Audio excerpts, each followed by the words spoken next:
Dans cette vidéo, nous allons voir comment dessiner un chien de façon réaliste et on va le réaliser à partir de formes simples. Le but, c'est de démarrer avec quelque chose de très basique et d'arriver progressivement à le rendre tridimensionnel et vraiment très réaliste. Le modèle est disponible dans la description, suffit juste de cliquer sur le lien pour le télécharger pour que tu puisses dessiner en même temps que moi. Donc, à tes crayons, c'est parti!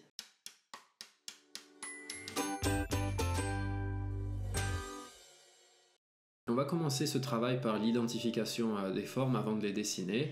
Donc commençons notre découpe en forme. Donc au niveau de la tête, je vois bien un cercle comme c'est souvent le cas. Juste à côté, pour englober le museau et la gueule, un autre rectangle que l'on pourrait prolonger à l'intérieur de notre cercle. En dessous se trouverait un trapèze. Là encore une fois, je pourrais le fermer en travaillant à l'intérieur du cercle. Tandis que pour mon corps, là, voilà, on pourrait imaginer cette forme géométrique complexe. À chaque fois, on peut la fermer, la forme, mais on n'est pas forcément obligé. Et enfin, pour les pattes, là, je vois bien un enchaînement, une succession de différents rectangles de plus ou moins grosse taille qui permettraient donc de compléter nos pattes. Et enfin, je pourrais venir fermer éventuellement avec des lignes. Maintenant, comment faire pour avoir les bonnes proportions au niveau de ce chien?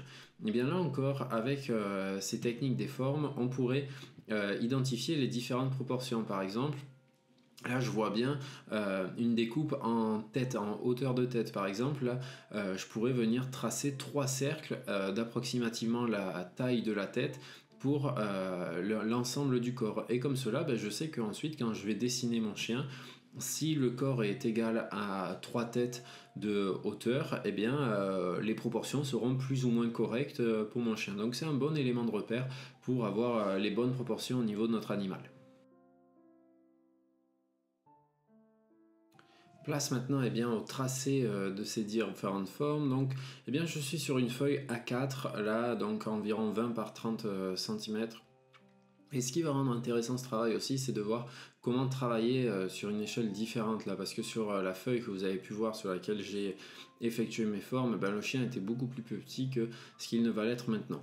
Alors pour commencer, ce que je fais, c'est que je trace ces 4 différents cercles, le premier pour la tête et les 3 du corps, parce que comme cela, avant de venir travailler mes formes, j'ai les proportions à peu près de ce chien. Je sais qu'il fera cette taille-là avec ses 4 têtes.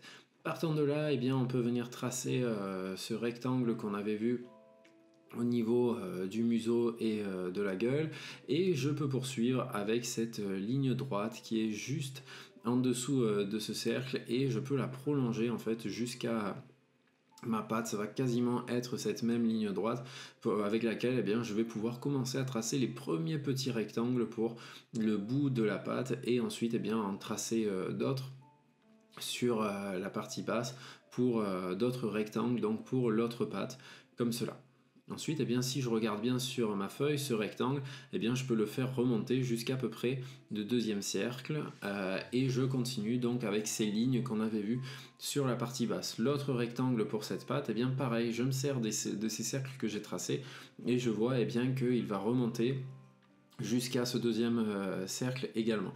Ensuite, je peux venir tracer les éléments, les autres éléments du corps, et je vois cette ligne qui part depuis mes 2 cercles. Elle est entre ces 2 cercles, donc je peux m'en servir pour tracer. Et au final, ces cercles, en plus de nous donner une estimation globale de notre travail, ils nous permettent également de mieux positionner les différents éléments les uns par rapport aux autres. Et là, je continue en fermant avec ces différentes lignes et cette forme complexe. Et globalement, je dirais qu'avec ces formes-là, j'ai pu établir une bonne base, et on va pouvoir continuer et travailler plus précisément le contour de l'animal. Et au passage, vous pouvez voir sur la photo que j'ai rajouté ces petits carrés rouges qui montrent bien ces éléments de repère qui nous aidaient à bien placer les différentes lignes sur notre dessin. Donc commençons notre technique du block-in, et j'ai commencé par la tête en débutant avec le museau plus précisément. Et voilà, j'ai commencé par le museau, puis les angles de la tête me paraissaient intéressants à venir travailler, donc je les ai faits, et j'avais pas envie de continuer le museau dans ce sens parce que c'était une zone un petit peu complexe et je préférais avoir d'autres éléments de repère à venir travailler. Ça me paraissait plus simple que de commencer par ce côté et rejoindre là ensuite par l'autre partie de la gueule et de ce chien. Donc là voilà, j'ai pu tracer le collier. Si je regardais bien sur mes éléments avec les formes, eh bien je remarquais que ce collier il était un petit peu entre nos deux cercles. Ensuite, eh bien, tout en haut de ce premier cercle, eh bien, on peut voir que là, c'est la gueule du chien qui redémarre. Donc, eh bien, je peux venir la tracer. On a des petits angles qui sont bien définis également. Et on peut venir travailler au niveau de l'ouverture donc de cette gueule du chien. Vous le voyez sans doute pas puisque j'ai quand même fait pas mal de cuts, mais à chaque fois avant de tracer mes angles, j'observe bien, je réfléchis bien à ce que je vois parce que il faut que mon dessin soit réalisé dans les bonnes proportions, c'est important. Et j'ai coupé à chaque fois les moments où je prenais du temps pour réfléchir parce que me voir rien faire sur la feuille, ça n'a pas grand intérêt. Donc c'est pour ça que j'ai supprimé ces moments-là. Mais sachez que je prends vraiment mon temps à chaque fois de me dire tiens, dans quel angle ça part.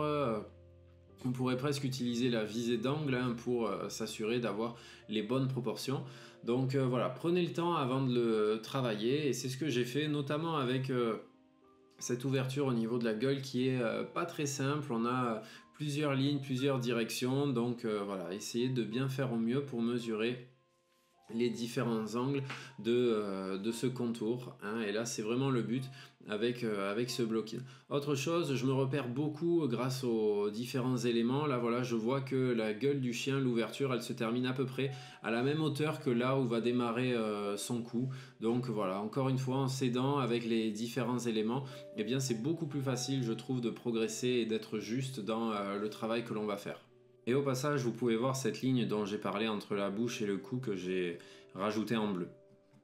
Donc ensuite, eh bien, je vais maintenant pouvoir passer à la zone de l'œil, maintenant que j'ai terminé. Et là encore, eh bien, je vais me servir d'éléments de repère pour arriver à tracer mon œil et à le placer comme il faut. Le placer, c'est vraiment très important et il faut être vraiment précis sur cet aspect-là. Et ce qu'on peut voir, c'est que là encore, on peut s'aider de lignes imaginaires. Eh bien, je vois que mon œil, grâce à une ligne imaginaire, il est à peu près sur la même ligne, le coin droit, que sur le coin de la bouche. Et ça, on peut le voir avec la ligne verte qui va s'afficher sur le côté. Elle relie bien le coin de mon œil à la gueule. Ensuite, eh bien, le coin gauche, lui, il est approximativement vers le milieu du centre, enfin de la partie haute de ma tête. Et donc voilà, je peux là aussi imaginer une ligne qui relierait. C'est une autre ligne verte que vous pouvez voir. Et enfin, pour la partie basse, pareil, on peut imaginer une ligne qui partirait du museau et qui traverserait toute la tête et mon œil serait positionné sur cette ligne. Alors c'est sûr, ça va pas être précis à 100% avec cette ligne imaginaire, mais ça va grandement nous aider et nous donner des éléments de repère pour tracer du mieux qu'on peut cet œil de chien. Après, voilà, on fait avec cela et puis c'est en comparant, en regardant, en analysant son dessin, en comparant avec sa photo de référence qu'on va arriver à savoir si ça va ou pas. Ensuite, cet œil est quand même extrêmement foncé. Donc c'est vraiment quand on va ombrer que la différence va se faire et qu'on pourra se satisfaire ou pas du résultat et éventuellement le modifier. Et donc moi ce que je fais maintenant c'est que je marque les différentes petites zones de gris que l'on va retrouver à l'intérieur de cet œil et toutes les zones plutôt foncées qui vont entourer cet œil. Et globalement ça va être bon et on va pouvoir passer à la suite.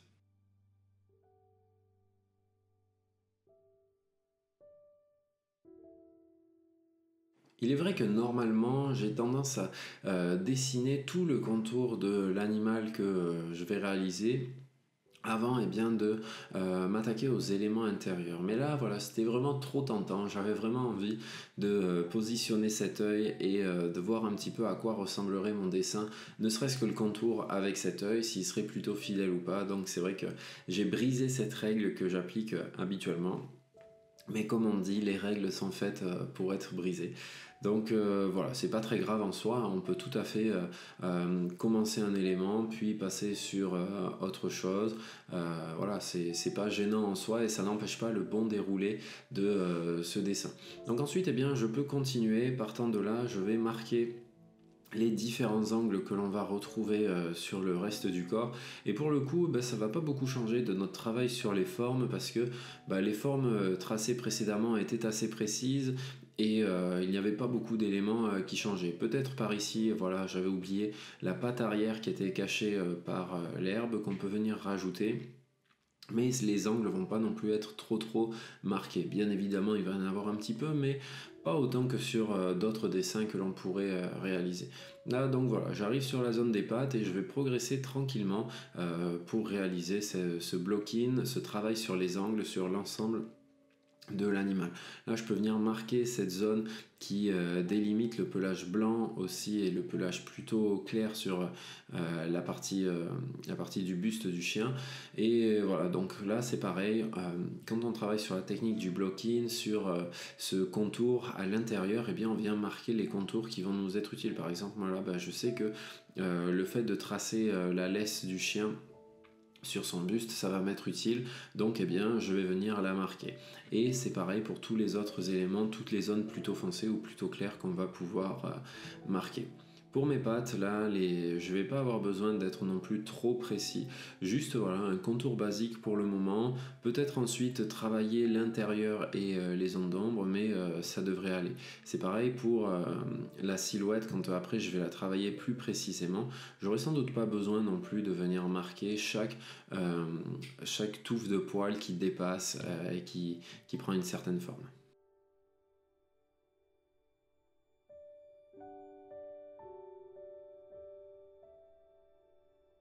Le dernier élément qui me reste à compléter, c'est cette grande oreille.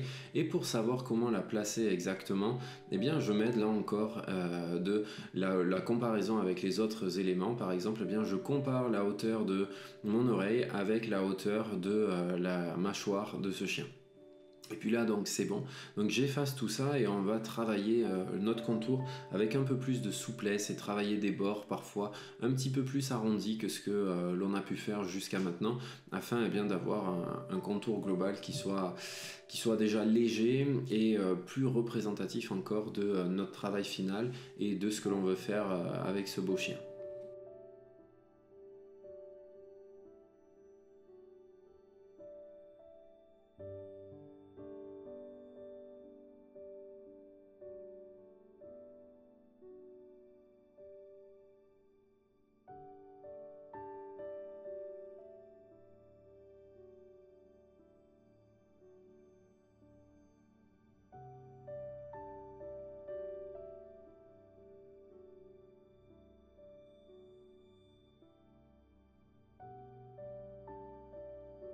Maintenant que j'ai mon contour qui est bien défini, je vais venir travailler à l'intérieur de ce chien et à l'intérieur de mon contour et venir marquer plus précisément les différents éléments qu'il compose. Donc on avait commencé, on avait marqué l'œil, le museau, même l'oreille qui allait à l'intérieur du contour global, ou encore la laisse et la tache sur le bas.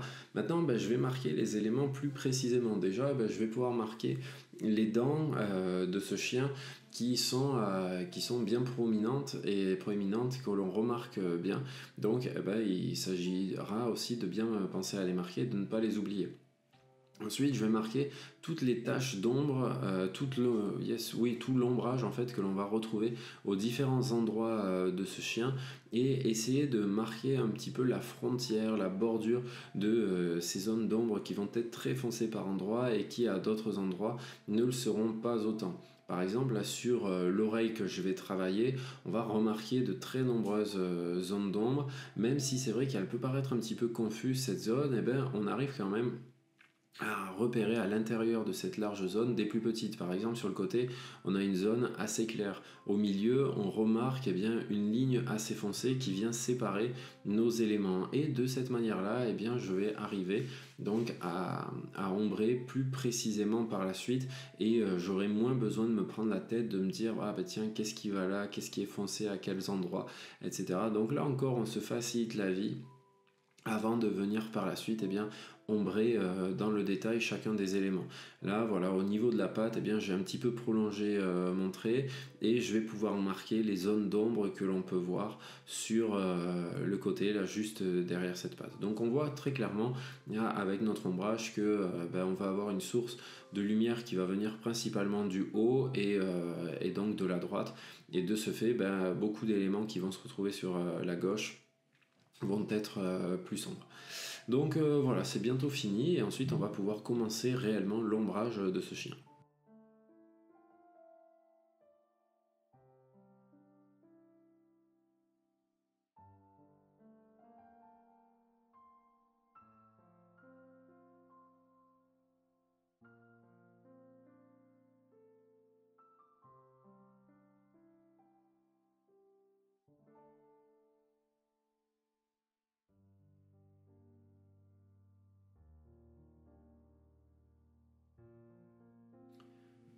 À présent, eh bien, commençons donc à ombrer notre œuvre et je vais commencer par l'œil parce que c'est une vieille habitude. J'avais tendance à me dire que dans mes premiers dessins et quand j'étais plus jeune que si l'œil était réussi, eh bien tout le reste allait suivre et serait également réussi.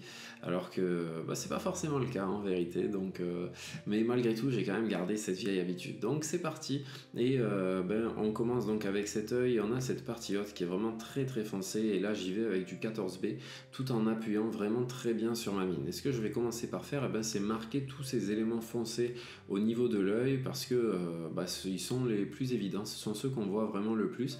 Et une fois que ça sera marqué, ça deviendra plus simple, je trouve, de venir rajouter les autres éléments. Donc en élément très foncé, on avait cette ligne sur le dessus, on a également la ligne en dessous qui va l'être.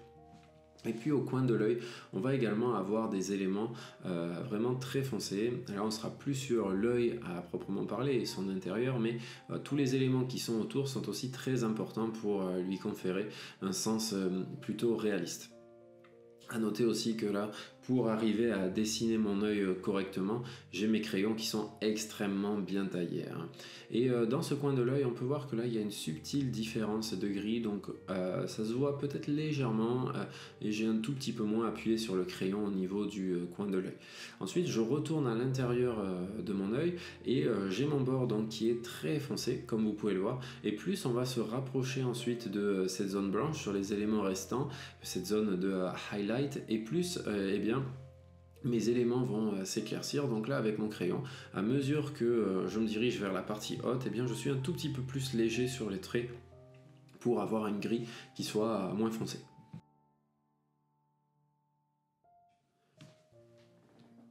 Je continue mon travail sur l'œil et là je change de crayon et je vais passer à quelque chose de plus léger. Je vais travailler avec le 8B pour marquer les variations que l'on va avoir au niveau du gris. On en a sur le coin de l'œil gauche. Donc là avec du 8B ça permet d'avoir pas un passage trop abrupt avec notre highlight et ça permet de créer une bonne transition. Et là ce qu'on voit également c'est cette ligne vraiment bien foncée qui va aller sous l'œil. Donc j'ai pu la tracer avec le 8B mais en appuyant quand même pas mal. Et avec mon 8B toujours, je vais pouvoir continuer le travail en avançant et en progressant tout autour de mon œil. On peut voir que tout autour de cet œil, on va avoir des éléments qui vont être quand même vraiment bien foncés. Donc je vais les marquer donc avec ce 8B, que ce soit au niveau de mon angle que j'avais tracé, tout comme là sur le creux de cette zone, et sous l'œil également on va avoir un élément un petit peu plus clair et je veux vraiment que ça tranche, que ça contraste avec l'œil et les zones noires que l'on avait tracées un petit peu plus tôt. C'est pourquoi le 8B me paraît être vraiment la bonne solution pour arriver à avoir le bon ombrage dans cette zone. Et déjà, notre œil ressemble à quelque chose, on peut voir qu'il y a de la vie dedans, donc c'est positif et on va pouvoir continuer avec le reste. Maintenant, je vais ombrer tout l'ensemble de la tête du chien.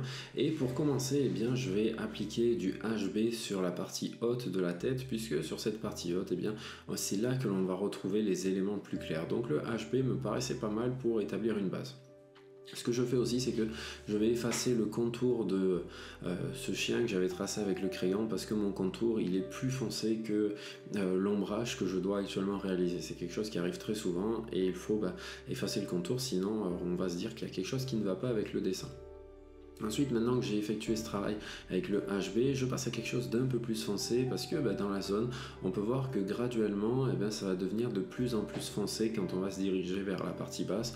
Donc là, le 2B me paraît pas mal pour commencer à ombrer un petit peu plus fort les différents éléments que l'on va avoir. Et je vais encore changer et passer sans doute à quelque chose de plus foncé pour la partie qui est plus basse.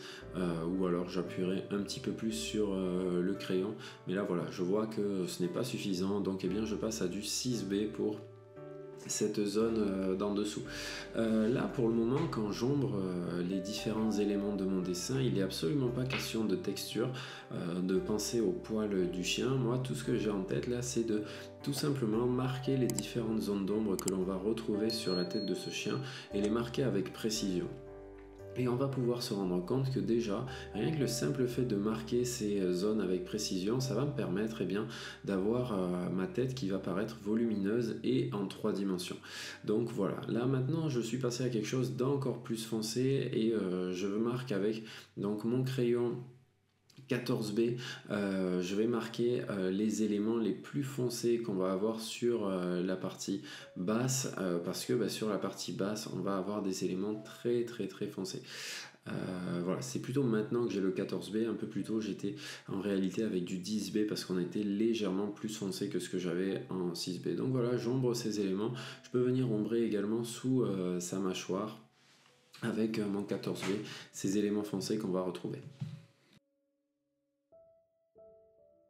Maintenant que je me suis créé une base d'ombrage qui soit plutôt satisfaisante, je vais pouvoir commencer à travailler un petit peu plus dans le détail et commencer aussi donc à travailler la texture de ce chien et donc son pelage. Et ce que je vais faire, c'est que je vais commencer avec mon 14B pour marquer ces différents éléments qu'on va avoir. Là par exemple, sous la zone de l'œil, je vois qu'on a des éléments qui sont un peu foncés et je vois cette ligne. Sur la partie basse, je vois également les éléments qui sont très foncés en 14B et je peux venir également les marquer. Là, je fais le choix de commencer par les éléments les plus foncés parce que je dirais que ce sont les éléments les plus évidents que l'on va retrouver dans cette zone. Et c'est vrai que souvent sur les dessins, vous pouvez me voir passer graduellement de quelque chose de clair à quelque chose de foncé et donc marquer les éléments en 14B à la fin. C'est vrai que je fais souvent ça, mais c'est aussi tout à fait possible de commencer par rajouter les éléments foncés comme ça va être le cas par exemple par ici. Donc deux approches sont possibles. Après ça va dépendre de la situation et selon ce qu'on est en train de faire, parfois il vaut mieux faire l'une ou faire l'autre. C'est à nous de sentir un petit peu la chose et de se dire là je commencerai plutôt par faire cela. Là, ensuite je marque donc tous les éléments que je vais voir et qui vont être très foncés en 14B.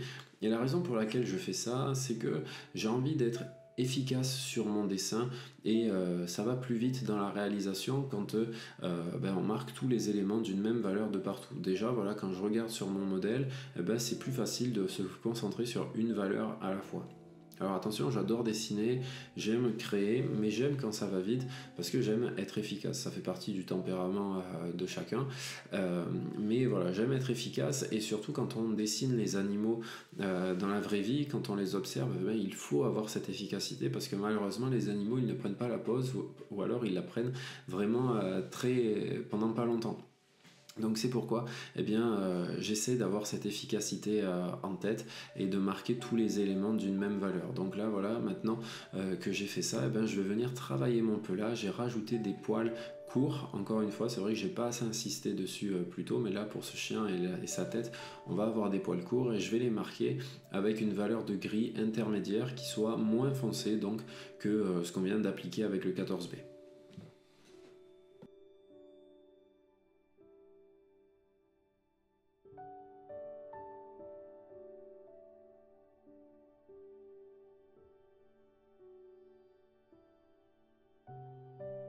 Ce qui va aussi être important de réaliser quand je passe à ce travail sur la texture, c'est de veiller à laisser certaines zones claires, comme ça peut être le cas sous l'œil par exemple, ou encore là sur la partie de la tête, et ne pas chercher à trop texturer ce pelage, à vouloir trop rentrer dans le détail, parce que quand on cherche à rajouter trop de poils, c'est là qu'on se rend compte que le dessin, ça ne va plus et ça ne paraît plus naturel. Donc voilà, juste rajouter quelques petits poils comme je suis en train de le faire maintenant pour arriver à suggérer cette texture, c'est suffisant. Il ne faut pas surcharger donc son dessin. Enfin, en tout cas, c'est mon opinion. Après, si vous voulez expérimenter, n'hésitez pas. Mais pour le coup, je pense que trop surcharger son dessin de poils, c'est prendre le risque que ça ne soit pas bien réussi. Ensuite, ce que je peux faire aussi au niveau de ce pelage, là, c'est rajouter quelques petites touches très foncées sur le coin pour ces éléments qui ressortent bien, là où on a généralement donc comme des moustaches, ou à moins que ce soit que pour le chat, j'avoue que je sais plus, mais on a voilà quelques éléments un petit peu plus foncés, donc il faut venir les marquer, et on peut venir travailler maintenant le museau. Donc là, le museau, je vais commencer par marquer les éléments les plus foncés que l'on va retrouver, puisqu'ils vont me servir de repère avant de venir ombrer le reste. Là, de toute manière, même sur mon museau, je vais essayer de le dessiner le plus fidèlement possible à ce que je vois, mais on n'est pas sur un format gigantesque comme je peux le faire par exemple en peinture, où je vais travailler sur des toiles de plus d'1 mètre. Là, on est sur une petite feuille A4, donc on a moins besoin aussi de se prendre la tête sur les détails. Tracer quelques petits détails, c'est bien, mais ce qu'il faut surtout prendre en compte, c'est la justesse qu'il va y avoir au niveau des valeurs. Et là, par exemple, au niveau de ce museau, ne pas tout marquer avec quelque chose de très foncé, bien laisser des éléments un petit peu plus clairs ressortir, et c'est ce qui permettra à ce museau d'être réaliste, et à l'ensemble de notre chien d'être réaliste. Ce travail sur les valeurs, ce travail d'ombrage, de zone claire, zone un peu plus foncée, c'est vraiment ce qui est la clé pour arriver à avoir un animal qui paraisse vivant sur notre feuille.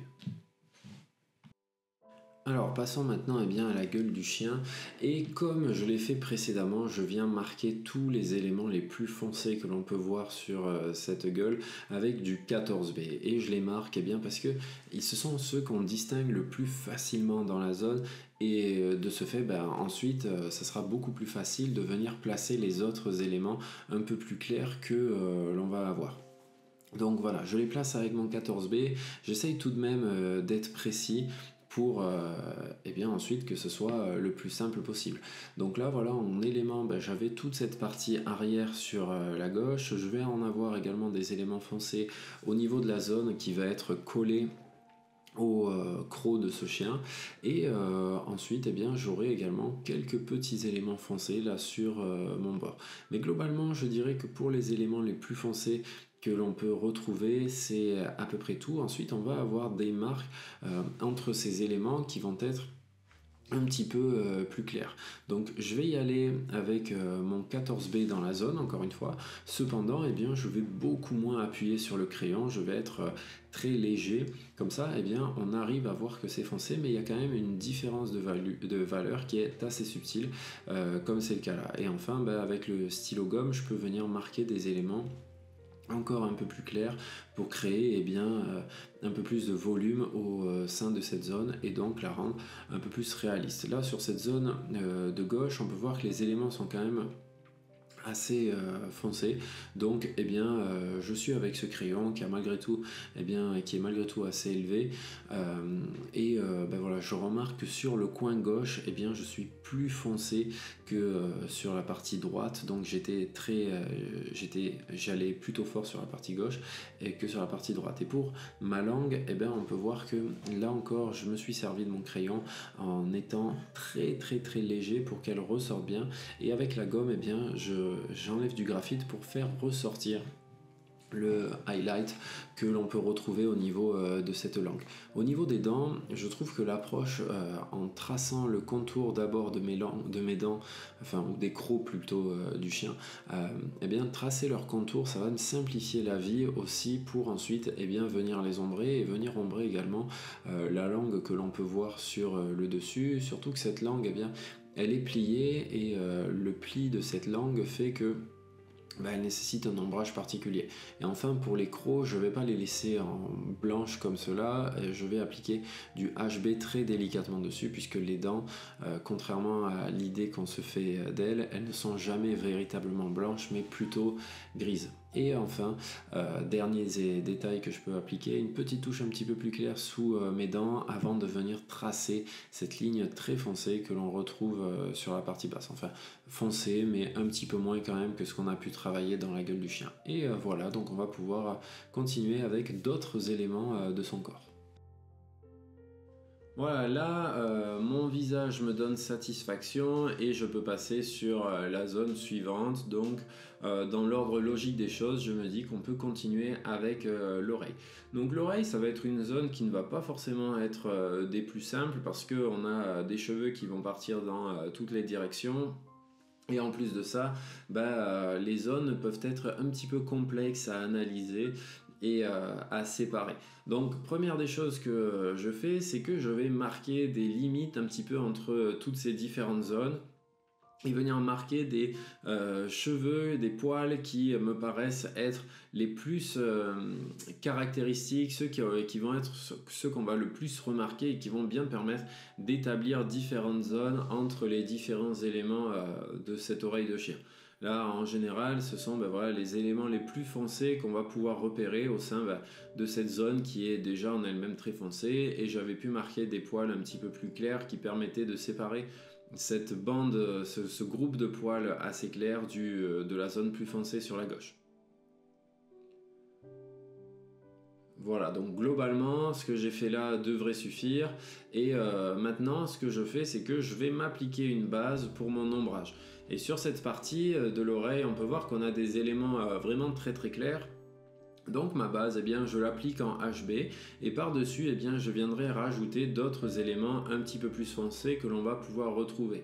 À côté, par contre, là, vu que la zone est quand même beaucoup plus foncée, mon ombrage de base, eh bien, je le fais avec du 8B. Comme ça, eh bien, j'ai une base sur laquelle je vais pouvoir travailler qui va du coup être plus foncée.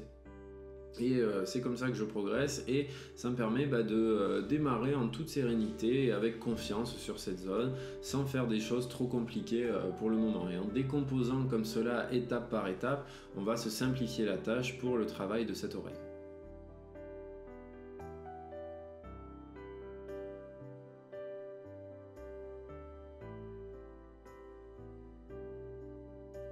Vous pouvez remarquer que j'ai rajouté des éléments bien foncés sur cette partie haute pour séparer avec la zone de la tête puisque c'est ce qu'on voit sur ma photo de référence. Donc pour cela, j'avais utilisé le crayon 14B.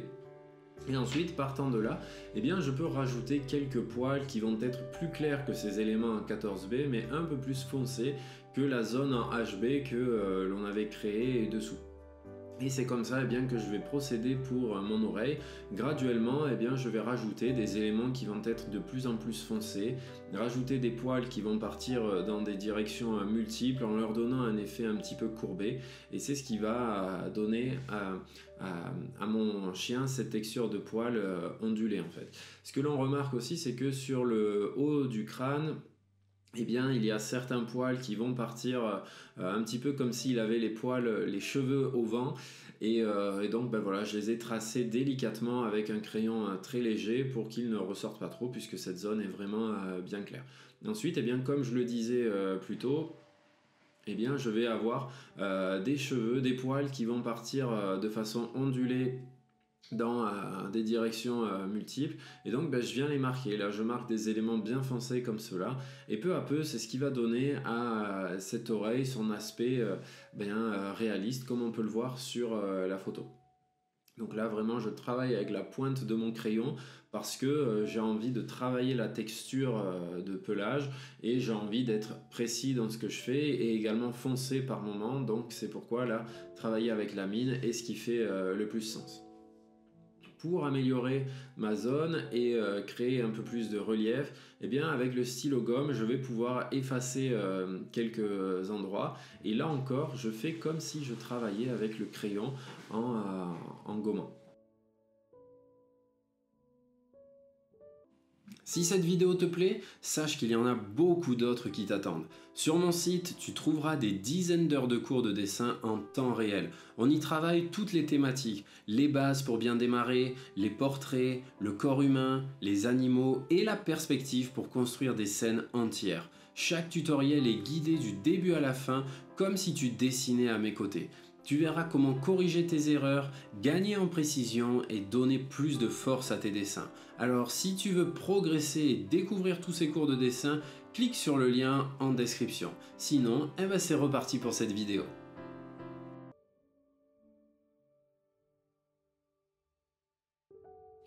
Donc pour cette zone claire de l'oreille, je dirais que on est bon et on a fait ce qu'il fallait faire. Maintenant, je vais passer sur la zone d'à côté, la zone qui est plus sombre. Et comme vous pouvez le voir, j'ai commencé par rajouter des éléments foncés, des groupes d'éléments un petit peu plus foncés. Comme ça, encore une fois, ça me donne des éléments de repère avant de venir travailler ces différentes zones.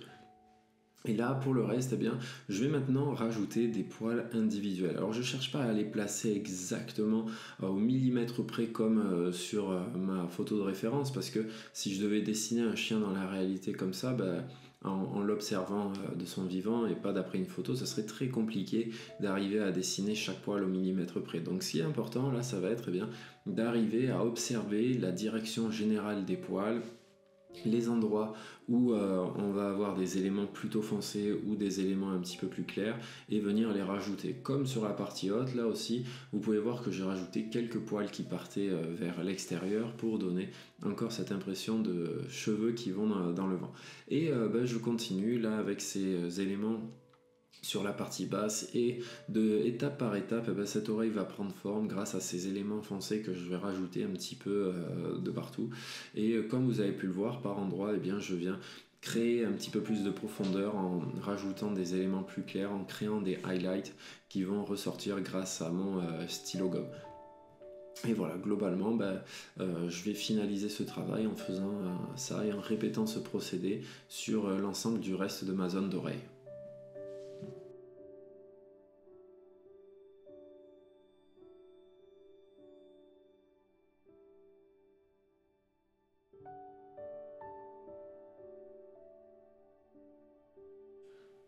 Étant donné que l'oreille est terminée, je peux passer à la zone d'en dessous et cette zone elle va être importante non pas parce que c'est un élément déterminant du chien comme peuvent l'être la gueule, les yeux, etc. mais parce que cette zone va permettre à mon oreille de vraiment ressortir et de créer un petit peu plus de volume et de vraiment donner l'impression qu'elle est en 3 dimensions. Donc là ce que je commence par faire c'est ombrer les éléments les plus foncés qu'on va avoir dans cette zone. Donc là dans cette zone on a des éléments très foncés au contact de l'oreille et sur la partie basse, près de la laisse. Donc je les ombre en 14B pour que ça ressorte vraiment bien. Ensuite, entre ces éléments, on va avoir des éléments un petit peu plus clairs. Donc avec mon 14B, je vais appuyer un tout petit peu moins avec le crayon pour le passage entre ces deux zones. Et globalement, ce sera à peu près tout. Sur le côté aussi, vous verrez à la toute fin que je viendrai travailler avec une base plus légère en 2B puisqu'on a des éléments un petit peu plus clairs. Mais voilà, ensuite au niveau de cette zone, c'est pas celle qui va nous prendre le plus de temps étant donné qu'elle n'est pas surchargée en détails.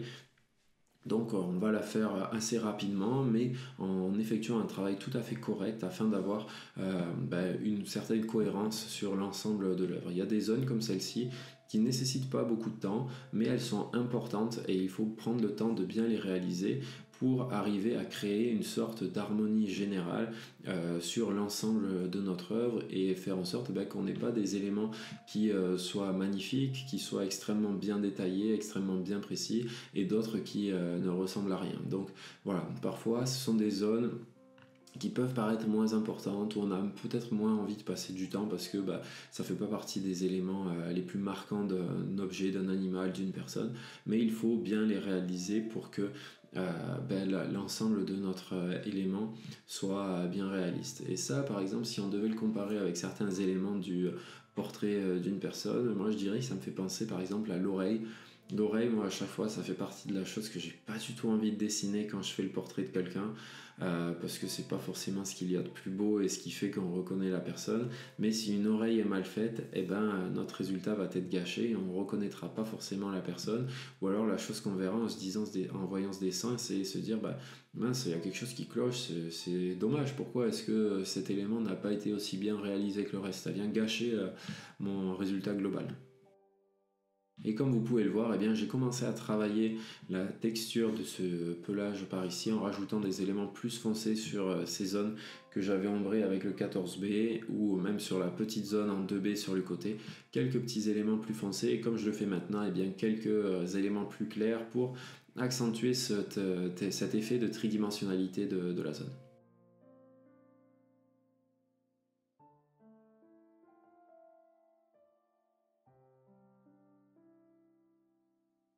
Travaillons maintenant sur cette zone à droite où on a ce pelage qui nous semble blanc. Donc en partant de la zone du coup, eh bien, voilà, je rajoute cet élément bien foncé que l'on peut retrouver par ici et également un autre sur le côté. Ensuite, eh bien, on peut voir qu'on va avoir un autre élément un petit peu foncé juste en dessous, par là. Donc là, ben, j'appuie beaucoup moins sur le crayon pour avoir un gris qui soit bien plus léger. Et ensuite, ben, on va avoir cette zone de poils blanc, mais si on regarde bien notre élément, on se rend compte qu'il ne va pas être blanc, mais plutôt un gris très clair. Donc c'est pourquoi, eh bien, je vais y aller avec le HB et je ne vais pas laisser le blanc de ma feuille qui serait trop clair. Donc là, voilà, là encore pour cette zone, on procède un petit peu de la même manière, c'est-à-dire que l'on vient se créer une base sur laquelle on va venir travailler. Là sur le côté, on peut voir que le poil devient un tout petit peu plus foncé, donc au lieu d'y aller avec le HB, cette fois-ci j'y vais avec le 2B pour marquer cet élément-là.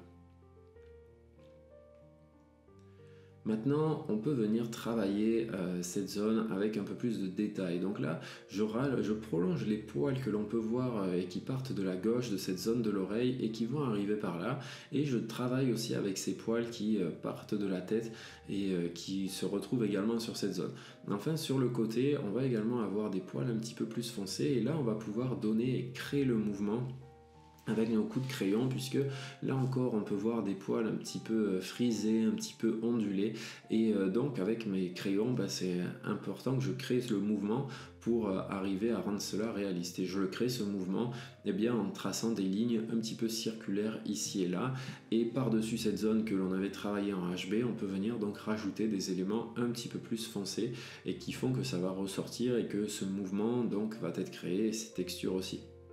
Pareil sur le côté, je peux venir rajouter d'autres poils encore un peu plus foncés et qui vont un peu plus ressortir et accentuer cet effet-là. Et globalement, c'est à peu près tout ce que je vais faire pour cette zone et elle va être terminée avant de pouvoir passer donc à la zone de la laisse. Donc voilà, encore quelques éléments de détail, quelques poils qui vont déborder sur les différentes zones et globalement, on sera bon pour cette zone du coup.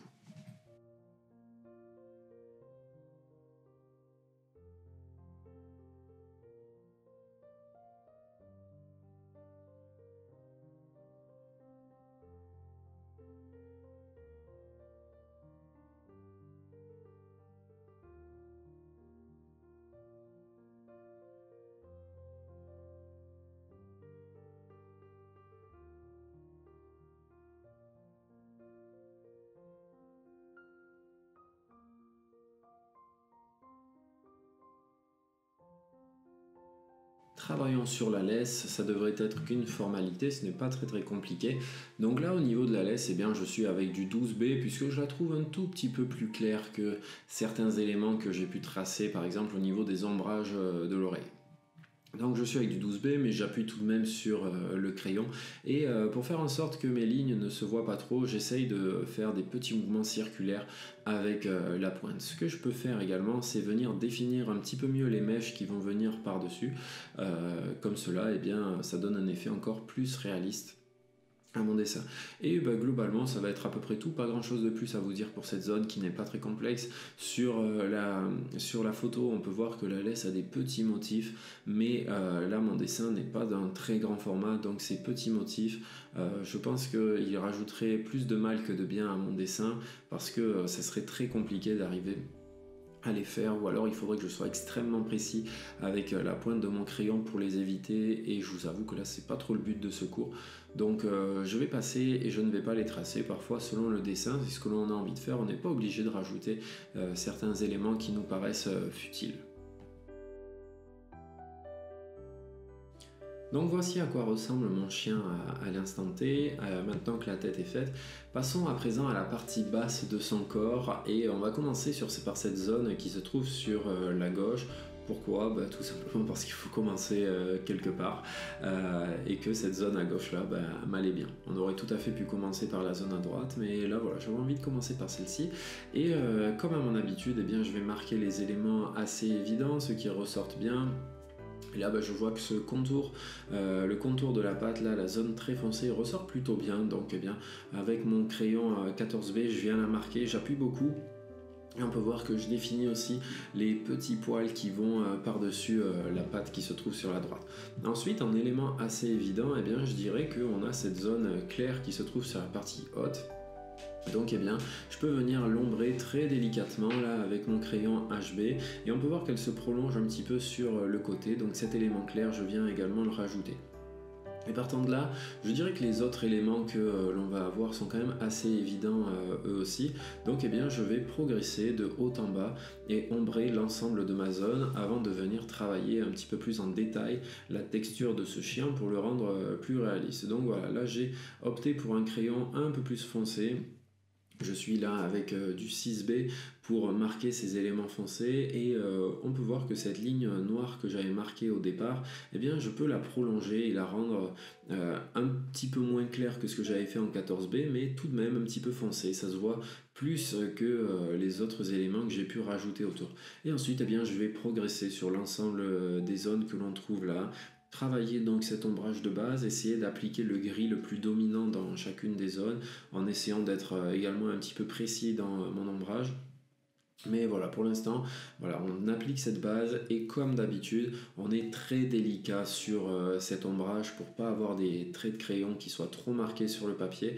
Et pour avoir cet effet-là, je travaille également avec le côté de ma mine, comme je le fais d'habitude pour ombrer et créer ma base. Ensuite, on va pouvoir passer sur les pattes. Donc on a cet élément sur la gauche dans le coin qui est extrêmement foncé. Donc là je peux y aller avec du 12B, tandis que sur la partie un petit peu plus ovale qu'on a sur la droite, là on peut voir qu'il y a une différence de valeur. Donc je viendrai travailler avec mon crayon 8B. Et ce sera tout, on aura donc notre base qui sera déjà bien déterminée.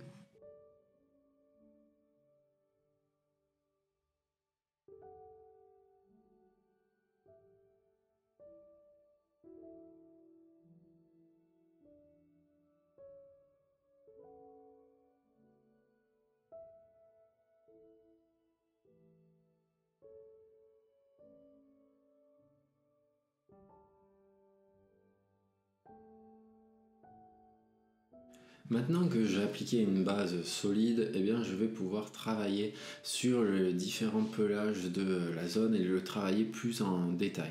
Donc on peut remarquer par exemple que sur la zone claire qui se trouve tout en haut, on va avoir des éléments un petit peu plus foncés. Donc là je suis venu travailler et rajouter quelques petites touches un petit peu plus foncées. Pareil sur cette zone qui était intermédiaire que j'avais pu appliquer avec du 6B, maintenant je peux venir la travailler avec du 12B pour rajouter des éléments un tout petit peu plus foncés.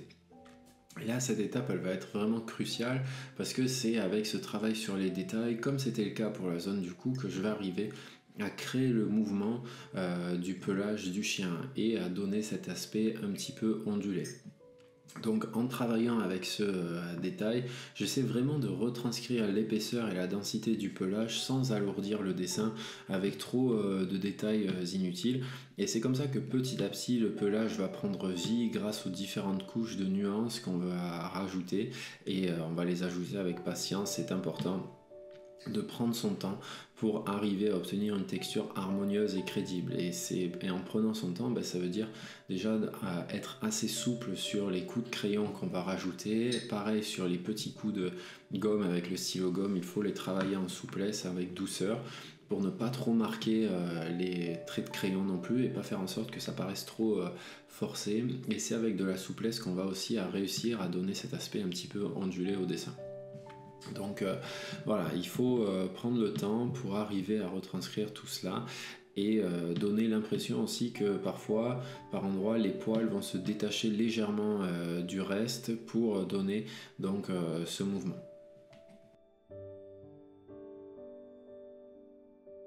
Là, vous pouvez voir que j'ai déjà commencé par appliquer une base plutôt pas mal dans certaines zones et je vais maintenant pouvoir rajouter d'autres éléments de détail encore plus foncés et qui vont encore plus ressortir que ce que j'ai fait jusqu'à maintenant.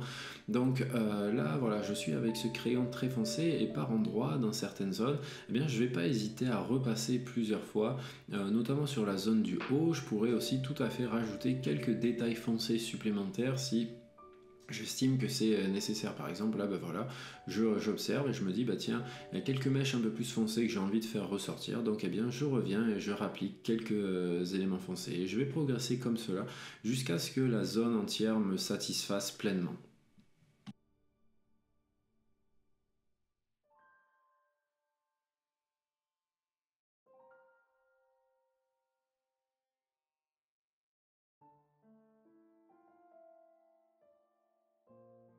Enfin, je vais finaliser cette zone en travaillant les pattes sur la partie basse. Donc sur celle de gauche, elle ne va pas être trop détaillée, elle va surtout être très foncée. Donc je viens rajouter d'autres éléments foncés comme ceci et ça devrait être bon.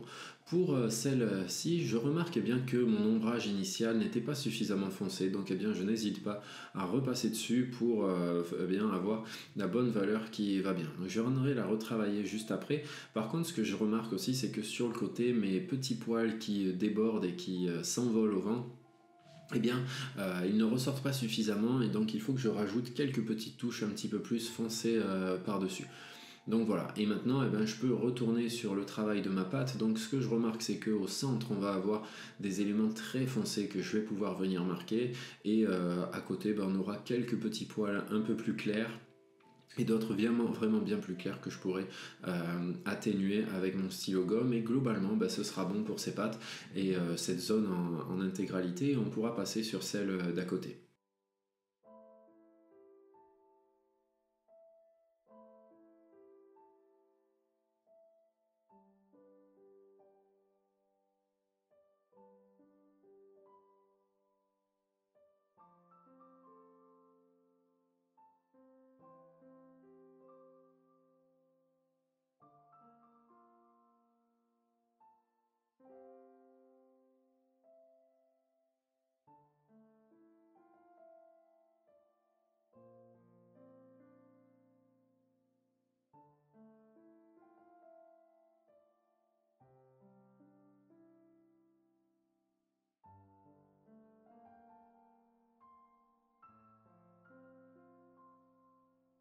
Bien, travaillons maintenant sur la pâte d'à côté. Et sur cette pâte-là, eh bien, je remarque que on va avoir des multiples valeurs à plein d'endroits. Donc là, il va falloir se décider avec une base qui va englober à peu près tout ce qu'on va avoir. Donc là, sur la zone gauche et sur la zone de la pâte tout en bas, je vois des éléments qui sont globalement un peu plus clairs. Donc eh bien, je ne me prends pas la tête et je viens appliquer une base assez claire sur laquelle je vais pouvoir ombrer plutôt facilement les différents éléments. Tandis que entre ces autres éléments-là, eh bien, je remarque que la base va être quand même beaucoup plus foncée. Ça va être une zone qui sera bien plus dans l'obscurité. Donc là, eh bien, je suis passé à un crayon plus foncé et voilà, je me marque une base foncée sur laquelle je viendrai rajouter des éléments encore plus foncés par la suite. Donc là, c'est une zone où on va avoir beaucoup de poils qui vont partir dans tous les sens. Sur le côté gauche, on va avoir beaucoup de poils ondulés et sur la partie haute, là où on va avoir la zone blanche, c'est là que ça va être un petit peu confus. Donc il faudra bien faire attention à ce qu'on va venir travailler. Sur cette partie blanche d'ailleurs, vous pouvez voir que j'applique une base très très claire en HB, elle se voit à peine.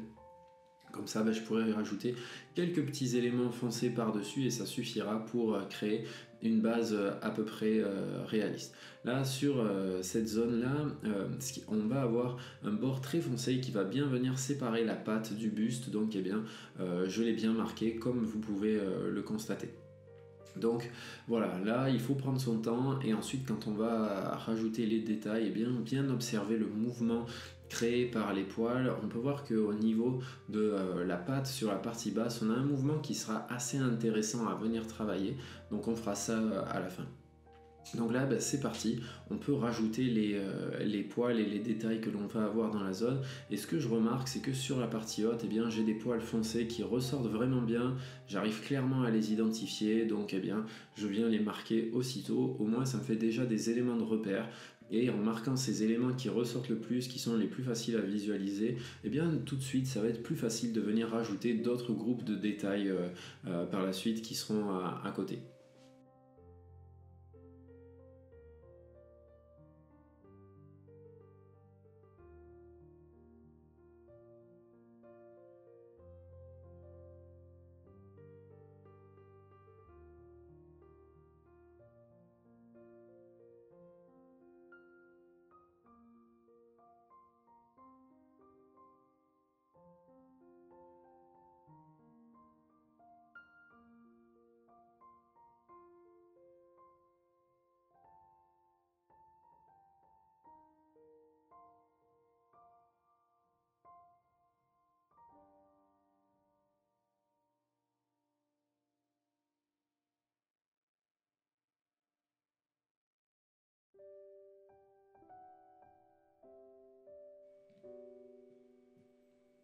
Donc là, c'est vraiment un travail de fourmi. Je vais devoir être très patient pour arriver à marquer l'ensemble du pelage dans cette zone avec beaucoup de précision et rajouter les détails qui sont nécessaires, beaucoup d'observations. Et étape par étape, le pelage prend forme et commence à devenir volumineux. Donc c'est qu'on est sur la bonne voie, il faut continuer comme cela.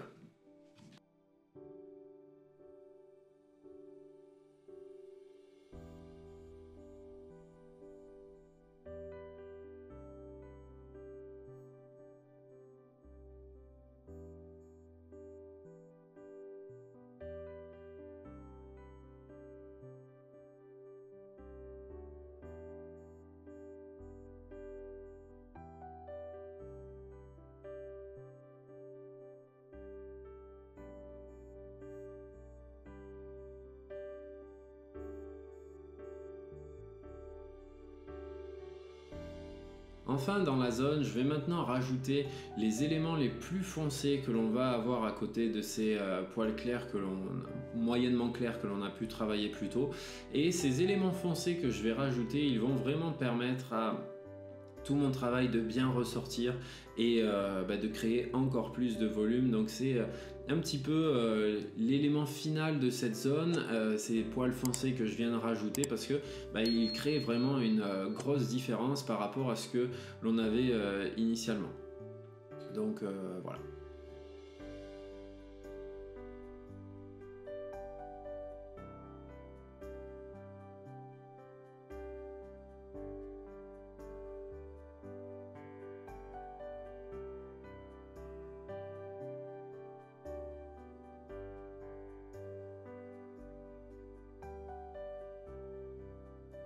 J'arrive maintenant sur le bas de la pâte et on peut voir sur cette zone que on a une claire séparation entre la zone un petit peu foncée qui est au-dessus et cette zone de la pâte. Et là, au niveau de cette pâte, il faut être vraiment bien attentif au mouvement créé par les poils. On peut voir qu'ils partent dans différentes directions et ils ont vraiment un bel effet ondulé. Donc c'est ce que j'essaye de marquer avant de travailler sur la fin de ma zone et sur ou plutôt la partie la plus basse de ma zone et ces éléments assez foncés que l'on aura. Et je peux accentuer aussi le contraste avec les éléments clairs que l'on retrouve sur la droite.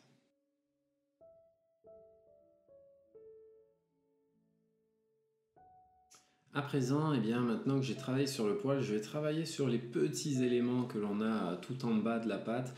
Et on remarque que c'est une zone qui est vraiment très confuse, avec des éléments qui partent véritablement dans toutes les directions. Donc ce que je fais pour me simplifier la tâche, c'est que je commence tout simplement par marquer les éléments les plus foncés. On les repère bien, ils sont assez faciles à distinguer et en partant de là, ça va être beaucoup plus facile après pour moi de venir rajouter des petits détails, des petits poils qui partiront un petit peu dans toutes les directions et qui permettront à ma pâte de paraître tout à fait naturelle. Donc en fait, si on remarque bien, c'est un grand bazar, c'est c'est très désordonné, mais c'est un désordre qui est un petit peu contrôlé parce que on va pas mettre les poils au hasard, on va le créer nous-mêmes ce désordre pour arriver à donner cet effet-là au niveau de la pâte. Donc j'observe ensuite, à partir de ces éléments les plus foncés, les différents poils que l'on va retrouver tout autour, et je vais essayer de les appliquer à mon tour pour arriver à donner un sens de réalité à cette pâte-là. Mais c'est vrai que c'est le genre d'élément qui peut faire un petit peu peur au départ. On peut se demander par où commencer, par où le prendre. Et comme souvent, commencer par les éléments les plus foncés qui sont bien souvent les plus faciles à visualiser, ou commencer tout simplement par les éléments les plus évidents, ça nous facilite la vie parce qu'une fois qu'on les a placés, on peut venir placer d'autres éléments et l'un après l'autre, on arrive à la finalité et à notre résultat qui correspond exactement à ce que l'on souhaitait. Et là, voilà, j'ai un résultat qui est tout à fait proche de la réalité et de ce que je souhaitais pour cette zone-là.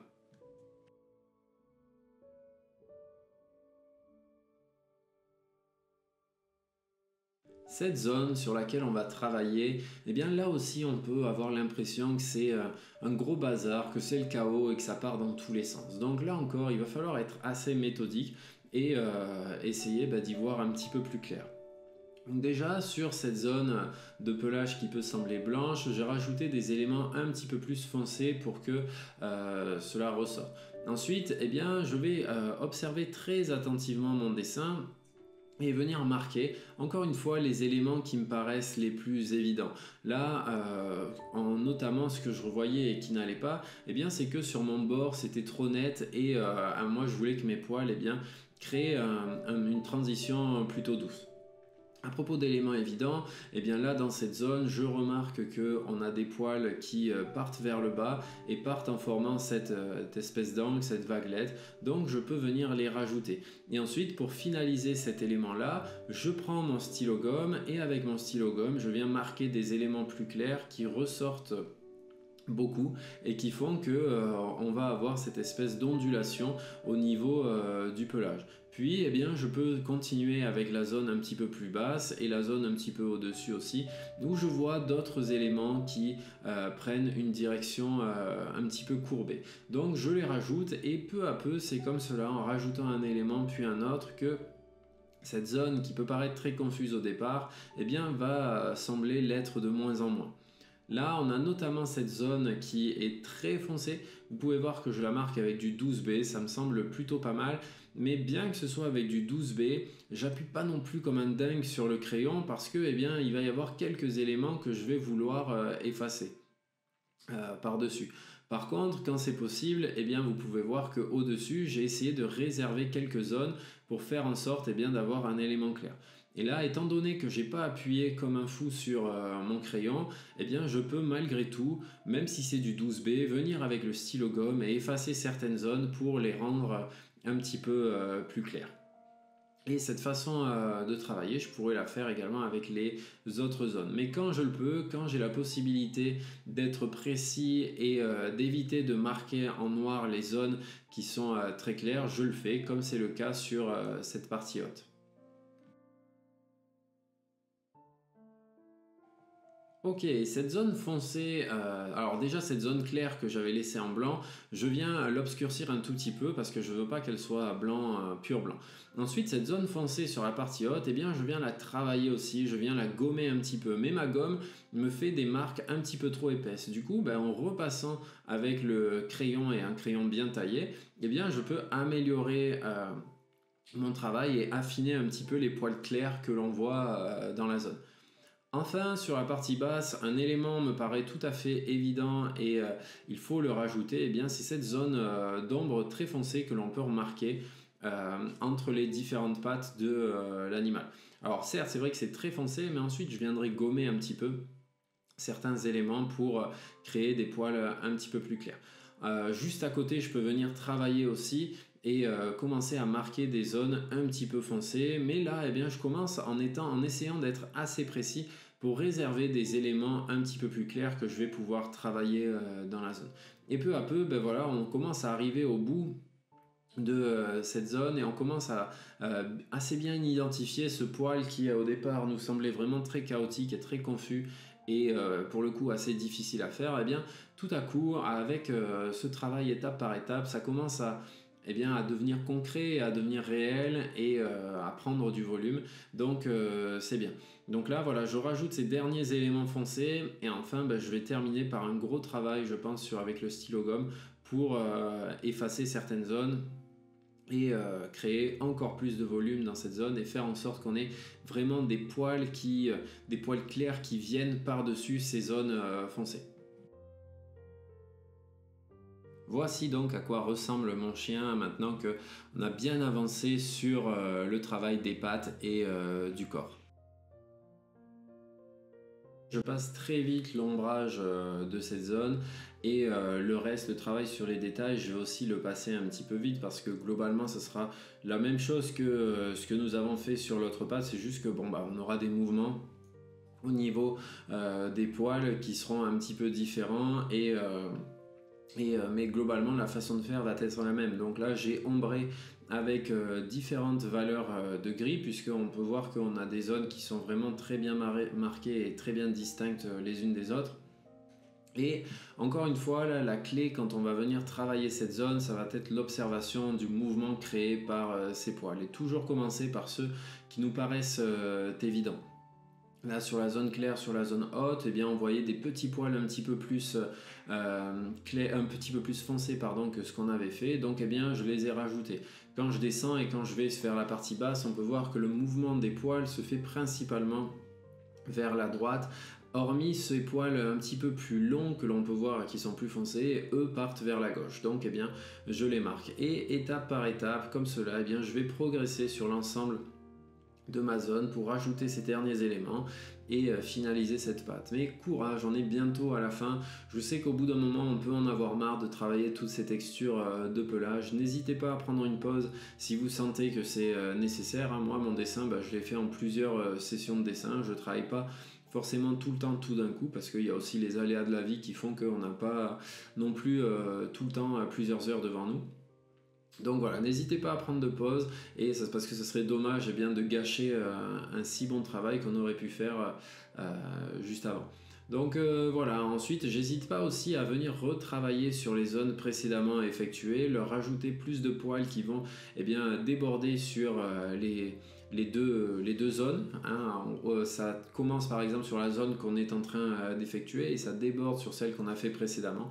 Donc il ne faut pas oublier cela. Et pour les pattes qui sont à finaliser sur la partie basse de ces pattes, je pense que je vais adopter la même méthodologie que ce que j'avais fait avec la première en marquant ces éléments foncés qui sont également bien visibles sur cette patte là que l'on peut bien voir. Et puis ensuite ce sera bon, il ne restera plus qu'à rajouter un petit décor sur le bas pour donner l'impression que notre chien est bien assis sur quelque chose et pas en train de léviter dans les airs.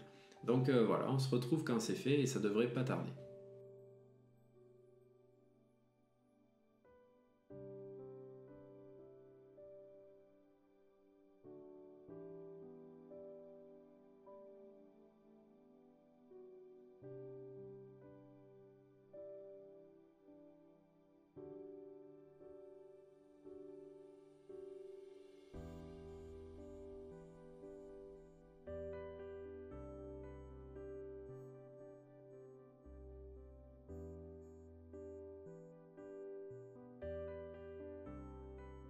Et pour finaliser ce travail, je viens de dessiner quelques lignes sous les pattes du chien pour donner l'impression qu'il est assis sur le sol.